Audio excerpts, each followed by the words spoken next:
non-compliant state corporations laid on the table of this House on Wednesday, 23rd August 2023.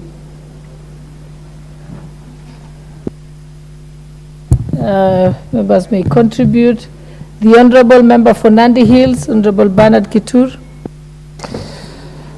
Thank you very much, Chair, for the opportunity to contribute on this report tabled in the House for PIC, for Agriculture and Social Services.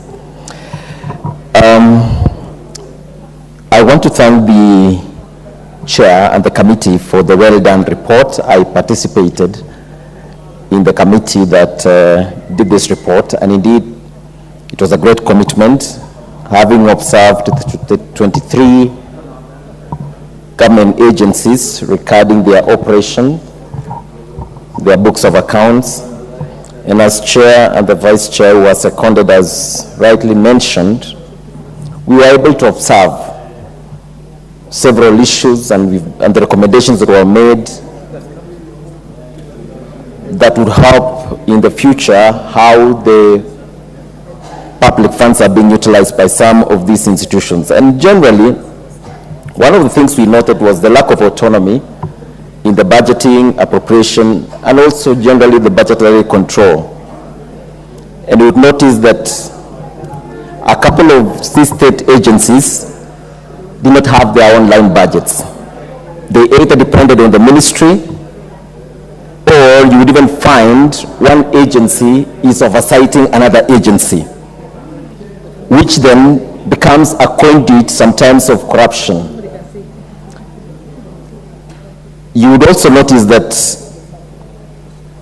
for the 23 agencies that we went through, about 16 of them were not able to explain how the 3.9 billion shillings appropriated to them, they were not able to account. And worse off, there are those that literally did not have any books of their accounts having been audited. Some of the recommendations that we've been able to make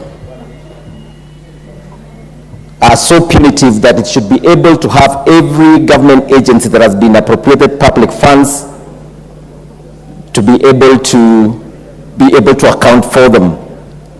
We also noted that there were several of these agencies as well that do not have the boards, or rather you would even find their chief executive officers have acted for a very long time in acting capacity that did not give them the complete autonomy to be able to run those agencies independently. And therefore, part of the recommendations that we've made is that some of them that don't have the boards must have the boards within 3 months. And those that have had their CEOs acting for a very long time with no apparent reason need to have those CEOs confirmed. We also noted as well that there are those accounting officers that have also been seconded from the main mother ministries to these organizations that are operating. So they don't have substantive officers that you could be able to task them, because most of those who were there were seconded officers. So generally, Speaker, it is our wish that this House adopts this report that has been prepared by this committee, because we took a lot of time and went in depth to look at every area that we can be able to assist these government sagas to be able to operate. And lastly, of course, I think it would be noteworthy to mention some of the agencies that are an act of parliament but they are non-existent, that such shouldn't be closed, some of which even came up through the executive orders, presidential executive orders, but they are non-existent. And sometimes you would find some of them even have appropriated funds, that such, in our report, as you've said, must be closed down so that the public funds don't get wasted, or